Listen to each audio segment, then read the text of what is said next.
Welcome everyone to our Type Elective lecture series.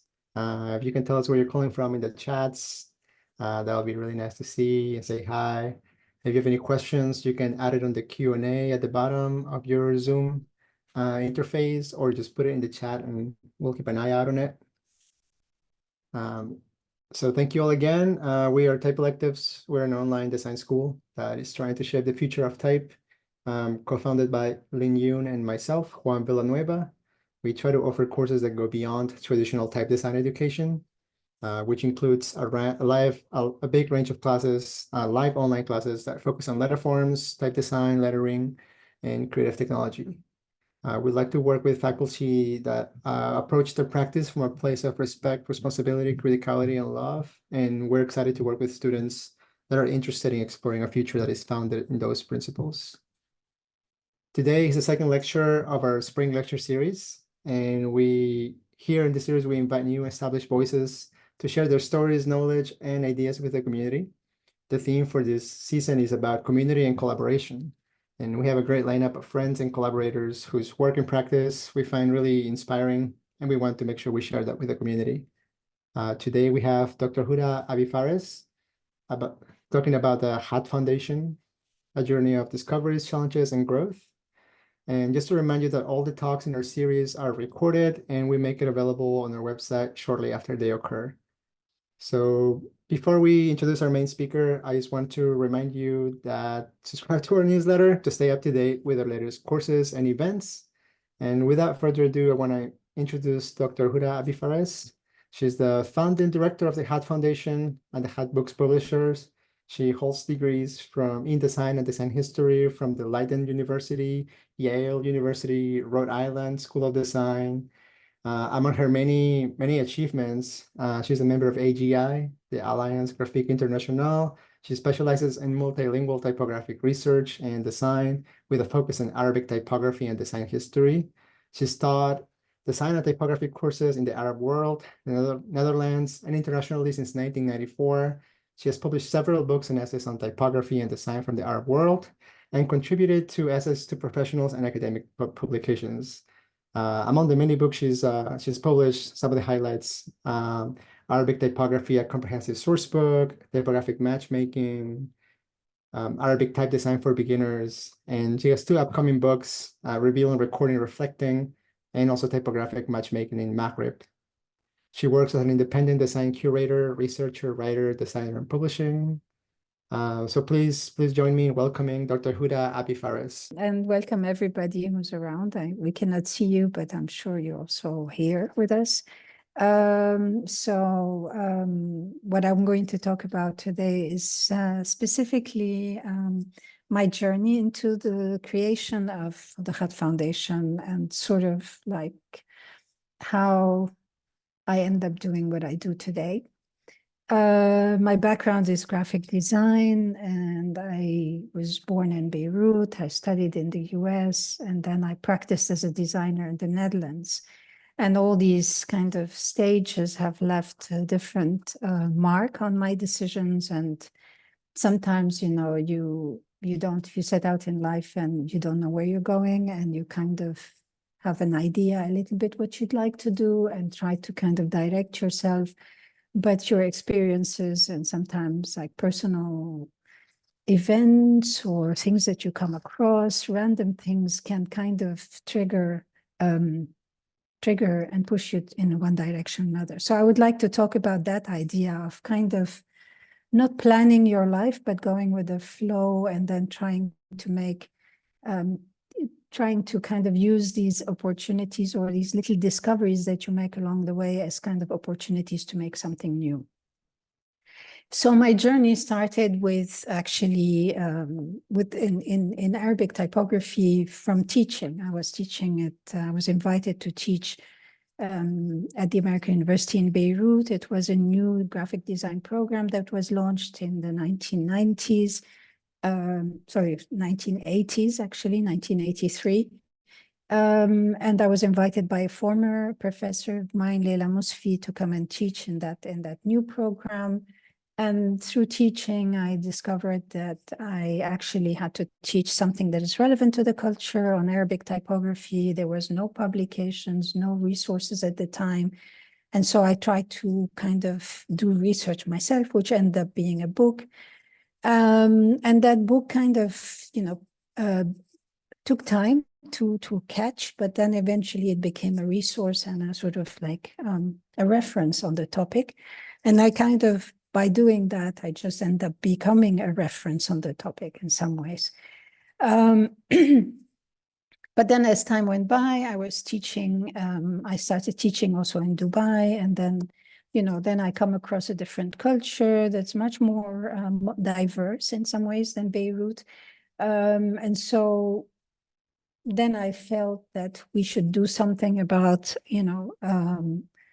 in my position there, we should do something about bringing designers together. And so we did a conference on called Kitabat, which kind of brought together calligraphers, graphic designers, and type designers. And that made me aware that, a conference is a one-off thing, and then you really need to, it was important to have these dialogues. It was really a successful conference because of the energy of the people. Everyone was excited to meet other people. And to meet people that are from a kind of like parallel practice to their own. And people came from all over the region to the conference. So that was a fine, again, an eye-opener that that a conference is not enough, and maybe we should do something to create a center somehow to bring people together, exchange ideas, develop things together. And from that was born the idea for the Khatt Foundation. From the start, the foundation, this nonprofit organization, I wanted it to be independent from any specific educational institutions and from any specific country. So to be able to be flexible, to bring people together without, barriers of sorts. And to make it available for everybody, it was really, the best place was to have it actually as an online platform. And so it became a kind of, we launched it in 2007, and then it became really popular. Lots of people signed in. It was really free to sign in and be part of it. It was a kind of, at the time, there was no social media that we know, like what we have today. There was no Instagram. There were no platforms where people come together. There was Facebook was starting, and it was popular, but it was just very general, as Facebook is. And so this was a very specific community. And through this community, I think a lot of people got to meet each other. I got to meet a lot of people. So it worked in a way, and it kept on developing. But the foundation's purpose, and from the start, has been to kind of promote the development of of Arabic typography, and specifically type design. And there was at the time, again, not so many Arab type designers. Very few the technology available was not really appropriate for Arabic type design, so that was a deterrent in some ways. But there was also no education about it, not enough. So all these things kind of generated ideas for making projects. And so we started by making, projects that kind of brought designers together to collaborate and make type design, produce type design, new fonts, Arabic fonts. And then it evolved to making workshops, to doing exhibitions, to publishing about, the stuff that we do. So I will talk a little bit more about that. So the scope of the foundation just kind of kept adjusting to what was needed. And I think that's a kind of approach I have in general, is you have to adjust, you have a direction, and then you adjust yourself to what is needed, to the opportunities that come along, to ideas, to people you meet, etc. So some of the publications, for example, came out directly, like this one is a complete direct result of a workshop we did. But the workshop was so long and intense, and there were so many different designers that contributed as professors. And so everyone kind of wrote a little bit of a study or exercises that they did, and we published that. And that was a kind of nice way to give ideas of how you could start working on Arabic type design.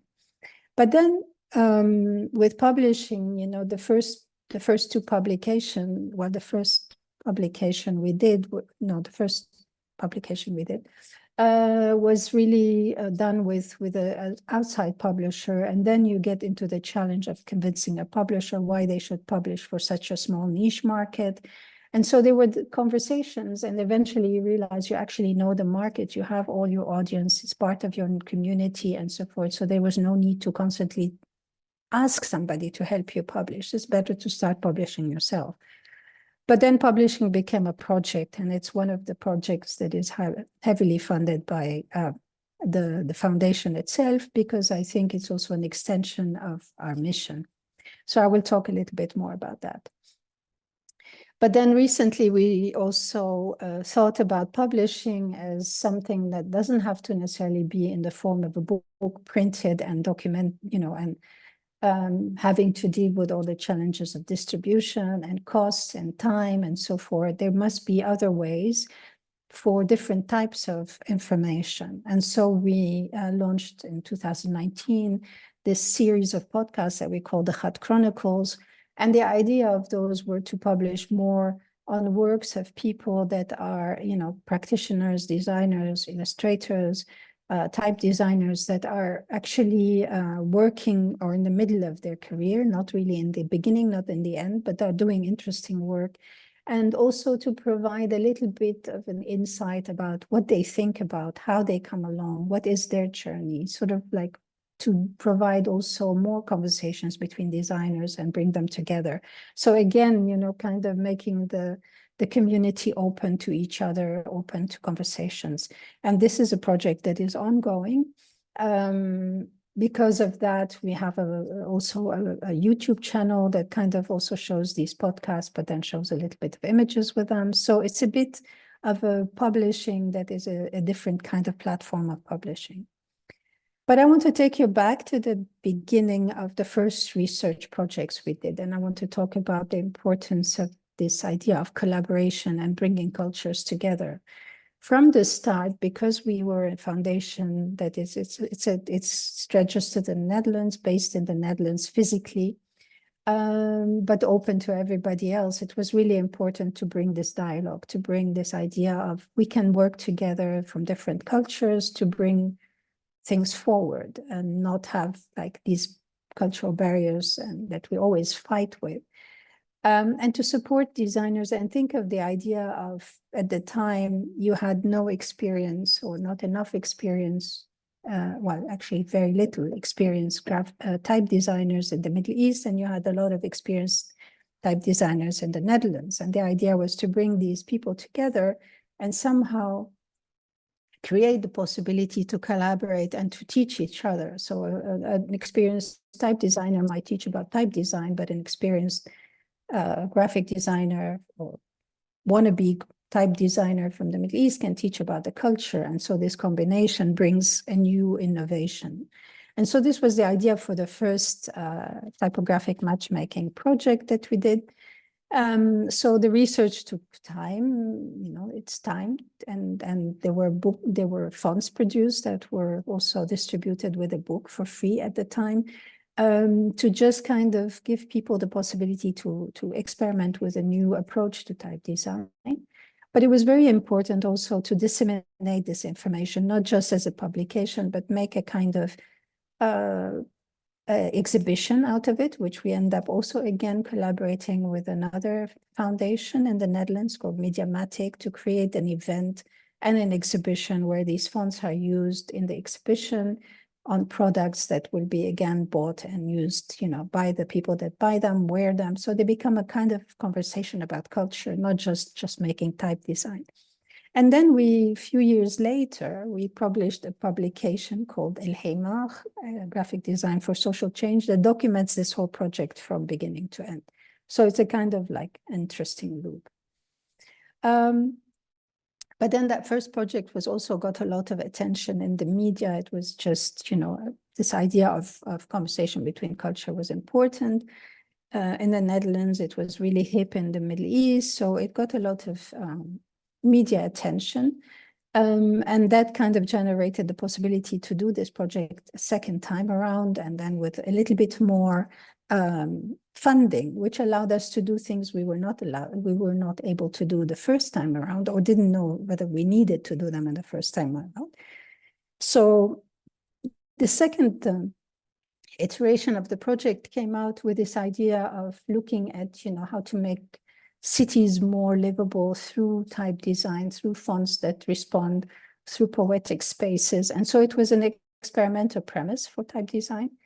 And we had the possibility to bring people together to do really like field research, to travel to different cities, to immerse themselves in different cultures, to have throughout the process possibilities to interact with the public. So we had presentations, small exhibitions of the work in progress, and that kind of fed back into the design that came out of that.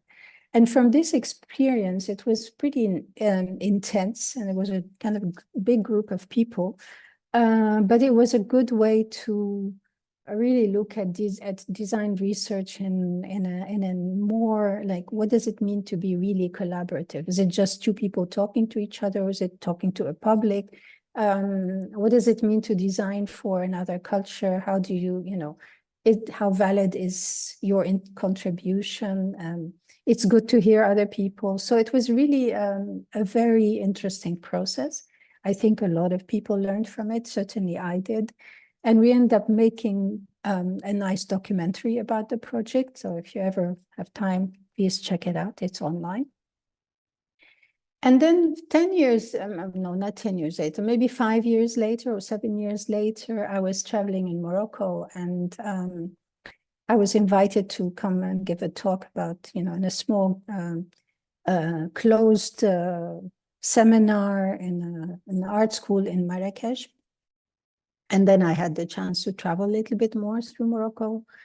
And I came across this new problem, this kind of intriguing thing. There were 3 scripts used. Normally, I'm used to, in the Arab world, to have 2 scripts, Latin and Arabic, used on everything. But in Morocco, there was a 3rd script I had never seen before, this Tifinagh script. And of course, the 3 scripts were, in Morocco at the time, there was not really a lot of attention put to designing these scripts, or design in general, actually. And so they were just everywhere, but completely incongruent. I mean, really not in harmony with each other. And not beautifully designed either. So they were like strange bedfellows. And so I thought, this is an interesting one. This could be a very interesting reason to do this typographic matchmaking project for the 3rd time. So we managed to raise a little bit of funding for this project, and then we made a very small team, and we tried to create the process was even more intense. We had a smaller team, but we could, and that made it also in a way easier to kind of make more trips, more research trips.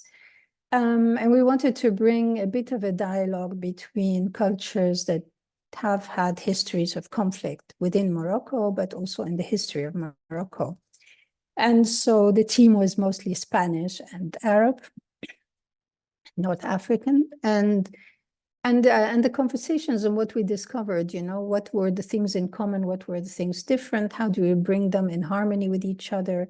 There was a really nice process of visiting, different institutions, going to look at manuscripts, having experts on the scripts talk to us and inform us about the history of these scripts, looking at documentations, coming together, working, doing presentations, getting feedback, and so forth. So the process was really very intense. And the result was really also very ambitious, because what we end up with is 3 typeface families that have the 3 scripts in 3 ways, and all of that done in a relatively short period of time. So this was, again, a way of really kind of thinking about, the functions also of these scripts. How would people use them? What would people react to? How do they relate to some of the inventions you come up with? And so it's also, again, the learning process was not only for the designers, but also for everyone that had interacted with us. And again, the typefaces were available for people to use. So this idea for me is important. It continues. I mean, a lot of things the foundation does that are more practical, but I'm very fascinated by this kind of coming across something that leads to a bigger project that is meaningful. And this project that I did also with a group of other researchers, and in this case, it was really focused on women designers from the region. But how it came about was also, again, a random event. I was sitting, like we are here, listening to a talk by Bahia Shahab about her presenting her book, Arabic History of Arab Graphic Design. And it's a very good book, quite thick, quite thorough. But she was lamenting the fact that, there's not, while doing her research, a lot of the people she could find information about was men. And it didn't make sense because there must have been more women. So this topic of, how do, and then she decided, I mean, in her talk, she says, maybe the next project I should do is specifically about women.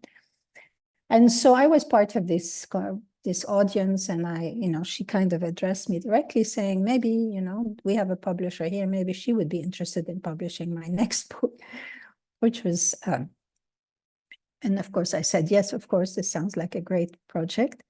There was another person sitting also in part of the audience who is Anja Lutz, who lives in Berlin and has a small design gallery. She was also interested. So eventually we came together and we discussed this seriously, not just like, conversation in a talk.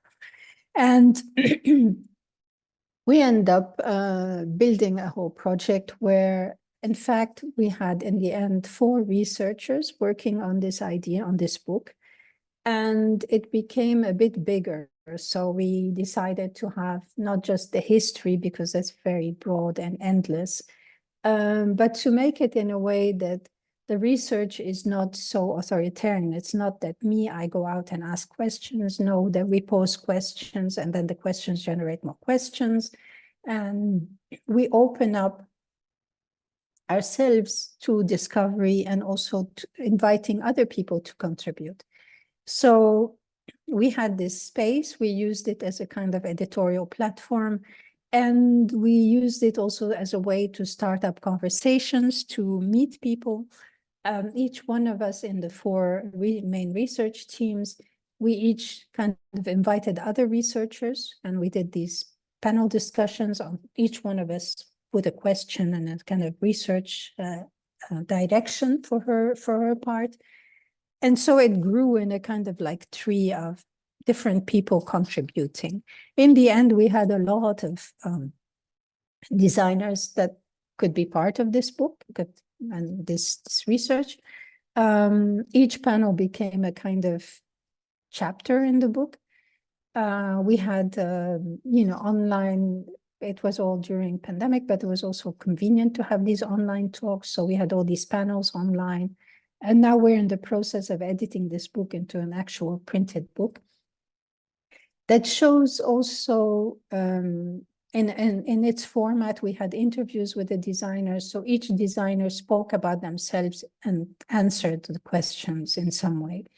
And that gives the book a little bit a little bit of an open dialogue feeling, that everyone represents themselves, that it's written in the first person, that is a kind of subjective history really, but necessary. And we were really surprised at the amount of people that were, in the end we discovered through this process.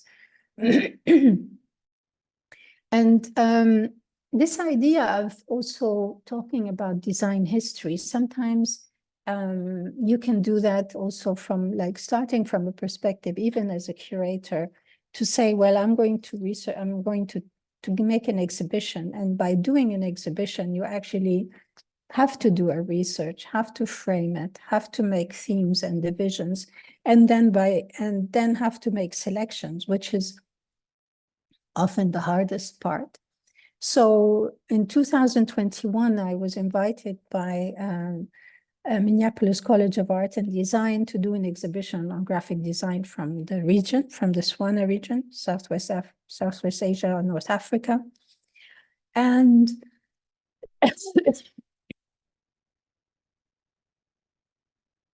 I also thought it's not possible to include all the good work that is done in the region. It's too much, and there's so much good stuff. So it was really important for me to think about, a theme that connects people from this region, because there are different cultures in this region that are unique in their own way. There are excellent designers, many of them. And I'm always curious, I'm always fascinated by creating. Also in all my projects, I try to involve people from different generations as well, because I think that generational conversation is really important, that there should not be borders, not only between countries, but also not between generations.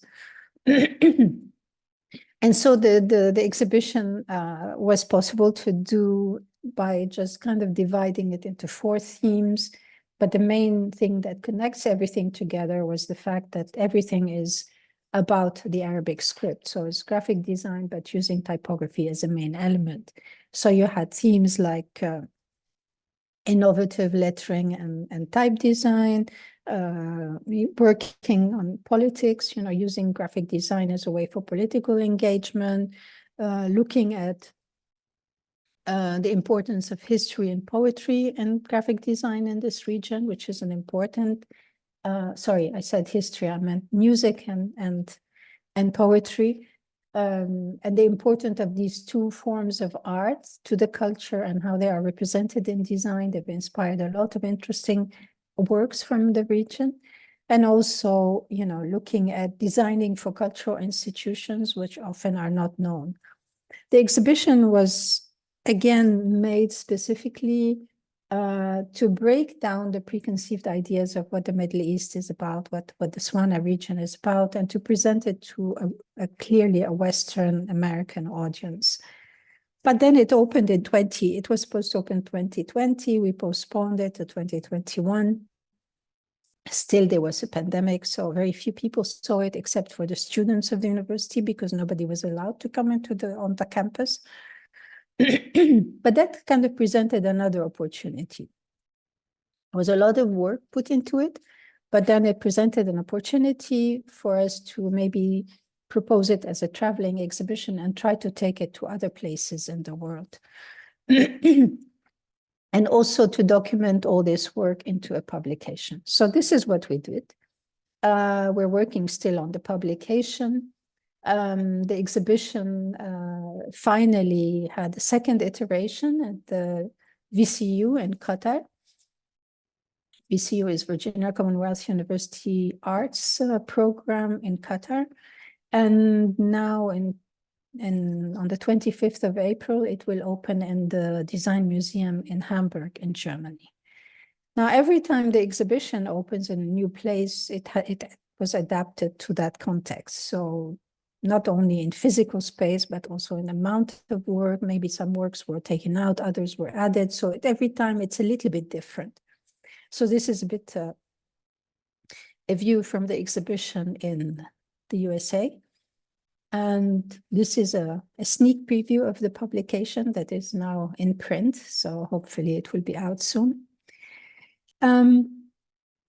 And then I want to end this conversation talking about, the importance again of writing history from the perspective of the natives.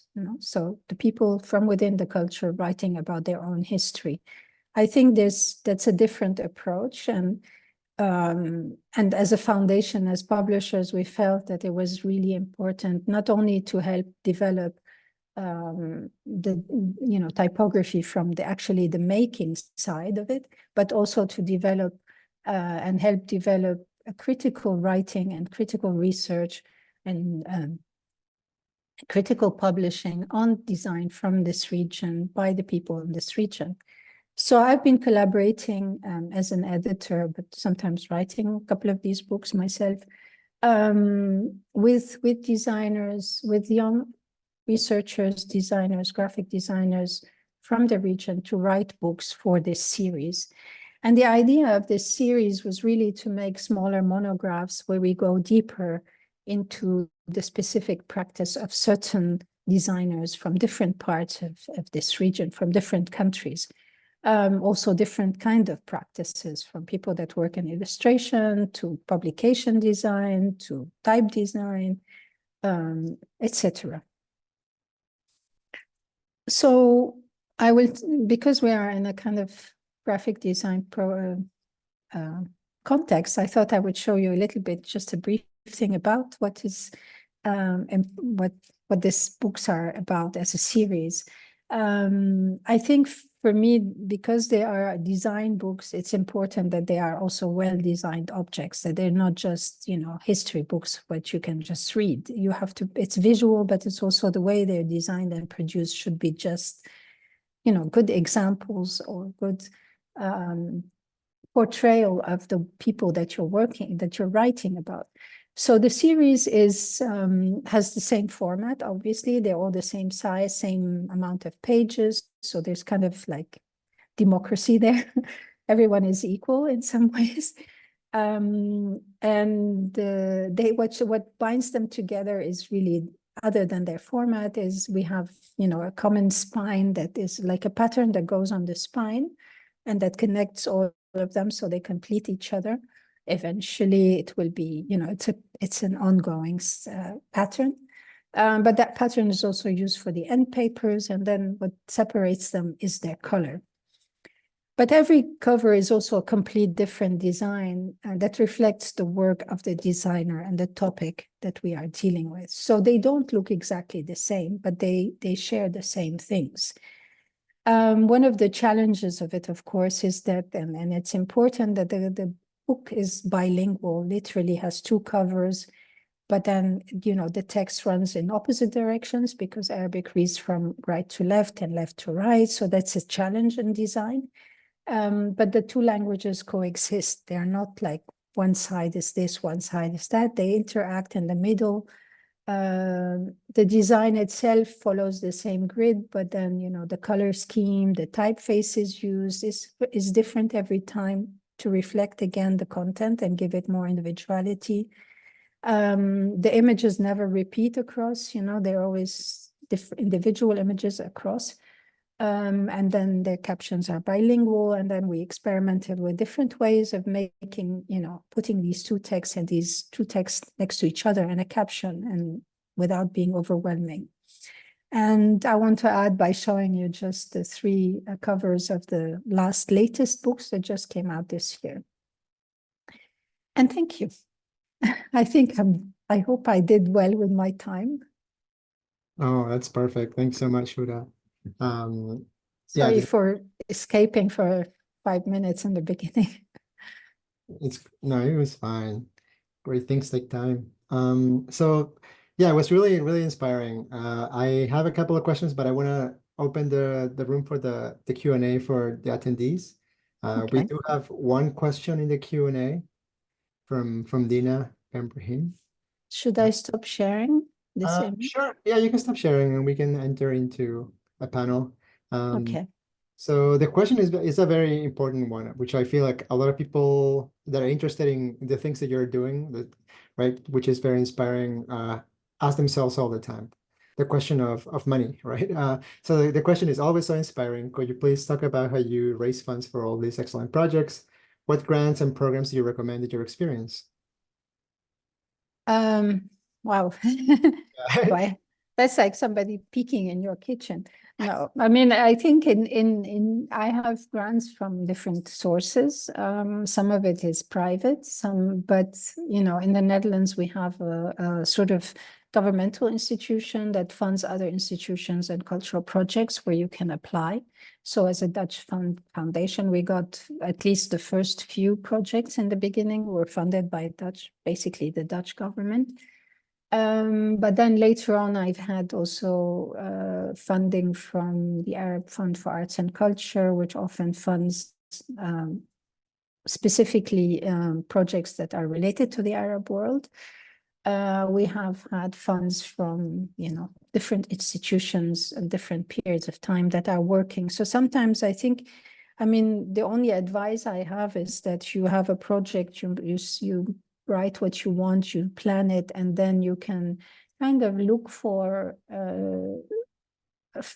grants that are fitting your project, not the other way around. So I think, if your project is related to a certain area, then there are research organizations or funding organizations that fund these kind of areas, or it could be the topic, it could be sometimes people you meet that you ask them for money and they give it to you because they like what you're doing. So I think there's different avenues. So that's how we've funded our projects. And yeah, depending on how much money we do more or we do less, or, we take less home, whatever. The foundation itself also gets itself funded. And so sometimes it funds also some of the projects. So it's variable. If I can add to that question more, it's like add a second question following that, because obviously you have a lot of experience doing that, and I'm sure it's taken a lot of time in research, and also collaborating, like grant writing is its own kind of specific of writing. So maybe if you can think of someone who's starting out in this journey that is seeing, Yeah. oh, there's a lot of things that need to be done. Obviously, I need to get some funding. What are some of the, I guess, advice you would give them apart from what you've already shared? So how did you get started when you perhaps didn't know much to begin with? What were some? Yeah, I think you're right. I think there are people that do nothing but do like fundraising for other organizations or for projects. And you can also, there are people that are, experienced with writing grants. I, for myself, just started writing something like a proposal, and then asked a few friends that have more experience to help me out. And then I think when you do it once, then the second time it becomes easier. Sometimes people, if you're really passionate about a project, then you often get people excited to help you. And maybe even like the first project, I managed to even meet with people and like meet with a funding agency. They interviewed me, and because I was so crazy about the project and like so passionate and younger, they just gave me the money and charmed them into it in some ways. But I think they understand, I think it's people, people that fund, from my experience. Later on, I sat on these juries and I can to kind of better understand how people judge eventually. I think that you can sense if someone is sincere and they really mean, they're really passionate about what they're doing, and they really are give you the impression that they're capable of bringing the project to an end, to a positive end, then they fund you. So I think I think, yeah, that helps. But it takes time. And and every project is different, and every funding application is different. And so it always takes time, and you have to be patient. It's a lot of work, actually, most of the time. Of course. But saying on one thing, sometimes like I've had people say, why do you bother? Because, you spend so much time. Eventually, the money you get is not as much as the time you put into it. I think sometimes it's good to have this exercise, because it also makes you clarify your project to yourself. It makes it easier to structure it. So it helps to write these things, even if you don't get the funding. But also when you do get the funding, they always kind of promote your project for you. So it kind of becomes easier the next time to get the funding, and it makes it gives you some publicity for the work you're doing. So yeah, that's why it's worth doing, even if you don't get when you get the money, it's good. When you don't get the money, it's also good. Yeah, and it's always like something to learn from.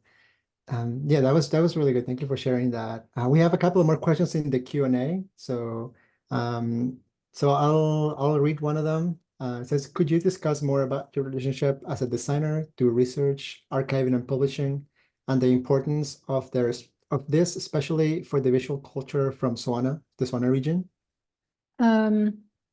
Yeah, I mean, my relationship to research, I think it's, again, it was something I got into because I felt that, that it was missing. I mean, with my first book, it was missing. I didn't really set out to be a researcher per se. And then when I did it, I actually discovered I like doing it. So that's always a good thing, then you like doing it, you try to get other people to like doing it with you. So that's how it went. I think as a designer, I've always found, I'm just one of those people that likes reading. And so it's also kind of comes natural to me to want to dive into something a little bit deeper. I don't think it makes me a better designer per se, but I think it makes me happier person. And I think in relation to your question regarding its importance, I think it's really important because it is not so much research done about design in the region. So there is a gap there, and that knowledge is really important. When I was teaching, I wish I had it, so I had to create it. But now I think things are a little bit easier for other educators, but still there's a lack.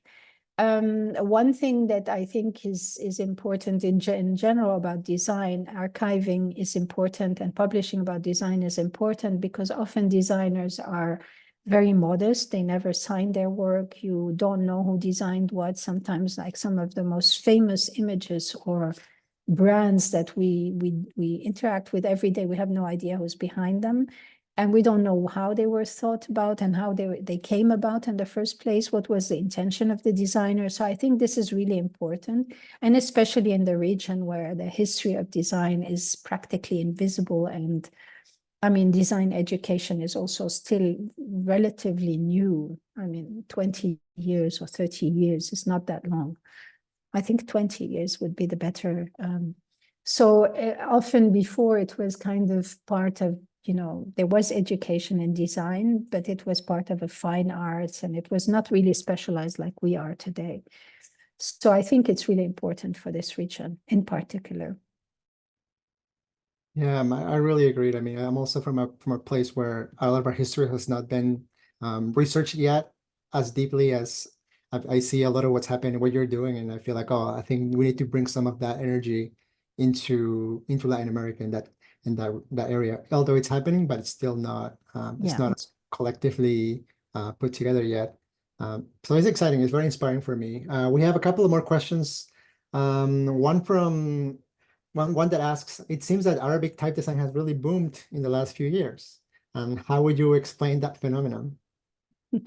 Yeah, it's a good question. It's great, actually. I mean, I think that well, how I explain this phenomenon is maybe the foundation had a little part to play in it because we kept talking about the fact that we have less diversity, we have less fonts, they're not very professionally produced. We did a few experiments ourselves, which were loved, hated, whatever, it brought a discussion about. We published about this. So I think at some point, it sinks in other people's mind. And it's really nice to see that then the second generation after us are people that are already educating students, and students start to think it's really cool to produce type. And there's a lot more type designers because of that. But I think it's also a technology issue. So there was, software originally that was available was just really deterrent. I mean, it was not helping. It was actually discouraging people from doing things. There was still a very kind of the old guard that believed, and the script as being holy in some ways. And so you cannot touch it. So that was also another deterrent. And these things have changed happily. And now we have software that is easy to, it makes it easier to design typefaces. So I think these things all together kind of contributed to this new, revolution, renaissance, whatever you want to call it, phenomenon. Oh, yeah, that was great. And also, yeah, typographic matchmaking. I think I started seeing a lot of really exciting designs coming from that project. Also, a lot of type designers as well. Yeah. So there's one more question here, and that says, is your work as a curator something that came out of this need to show the work done during your research projects? Do you consider it a tool for research too? I am very interested in curatorial studies as part of a tool for design research and was wondering how it can help when doing design research on graphic design and type specifically. Yeah, I think, I mean, the answer is yes, it came really out of actually trying to disseminate the research, and then it became later a tool for research precisely. So I think there are two things. You are already doing a research on a specific topic in type design or in graphic design, and then you want to show it to other people. You want to show it in a creative way. You don't want to like just plaster posters on a wall, because then it becomes like talking, designers talking to other designers. And I think it's important to show design in the broader general context to a general audience. And then that approach requires from you to think about how you present it. And so you become more involved into curatorial things. But then sometimes, being invited to do something can trigger a project that you say, well, I need to do research and figure out what to do. And so the two things work, in different directions. And once you've done one or two exhibitions that were successful or interesting, then you get more of these commissions, and then you can, then you develop your skills better, I think. I hope I answered this sufficiently. If I didn't, please ask more questions. Yeah, I think that makes sense. Everything is kind of like linked together and one helps the other. Especially if you're interested in those aspects of it, like one thing influences the other. There is a question here from an anonymous attendee. It says, what is your opinion, the aspects of multilingual scripts and type design that deserve more research, especially when linked with, for example, AI within the design process? So it's an AI question. Oh, I can't answer AI questions. I'm phobic about AI. Okay, but I mean, well, I think. Go ahead. Can you read that question again? I was going to say maybe just the first part, that is like your opinion on the aspects of multilingual scripts and type design that deserves more research. Yeah, I mean, I think like what I find inspiring, and I've seen a few examples of projects where people kind of also look at scripts that have fallen out of use. I don't think by designing them, you bring them back into use, but I think it's an interesting research aspect in looking at what makes a typeface relevant, what makes a script relevant, and why does it fall out of relevance, and how can we make sure that the scripts we have that are functioning stay functioning, because sometimes they also eventually, they might die out. I also find looking at sometimes a different script as a source of inspiration for your own script in design is an interesting research that is not that you have to copy it, but just kind of looking at how people, different ways of looking at scripts, how scripts function differently, and whether there's a relation between that and the culture they come from, or in relation to a language that they represent, or group of languages they represent. So I find that is an interesting thing. And when you bring them together, there you can start to unpack the differences and the common traits and how they can be harmonious, or do they have to be harmonious, or how do they interact, and so forth. So I think there's a lot of research to be done on that. I think it's almost endless. So we can do more. We do a lot, but we can do more. I think that the problem often is that when there is one or two successful attempts, then people tend to replicate them, and they become kind of like a convention. So there's a lot of things that have not been tried that maybe is worth to look into and try different approaches, that maybe there will be more conventions or more ideas to use in design. Sorry. No worries. We're coming to the end, and I think those are all the questions. I do have one last question that I want to end with, and it has to do a lot with how you started the Khatt Foundation, in the sense of, you mentioned social media, how it was like a little bit before. And it's not necessarily a social media question. It's more about looking at how consistently you've been pushing this this initiative and this organization, starting new things, right? Disseminating, expanding, and connecting. So obviously now social media is a little bit scattered, right? Hashtags don't work on Instagram. Twitter is no longer Twitter. There are many other platforms, type designers that put themselves in Mastodon, creating a rift between, let's say, blogs and things like that. So obviously there was a community before social media, and there will be one after. But I'm curious about how you're staying connected with everyone, in the sense of, how did you build that community and manage to stay in touch regardless of how things are shaking up in terms of social media? I actually don't have an answer to this. I mean, I think that a lot of I mean, the platform works differently than it did in the beginning, in the sense that it's no longer as much of a place where people represent themselves, which was originally the case, where they could show, but now they have Instagram, and it's a much more flexible and much more, has wider reach. So people tend to use Instagram instead. I think the connection is more to the events and the projects that come out. So there's a way to, so we use the platform to show people what we are doing, and then, open up for them to share also what they are doing if they want to. I think that there is a strong competition. I mean, we don't compete with, social media. It's not even interesting, but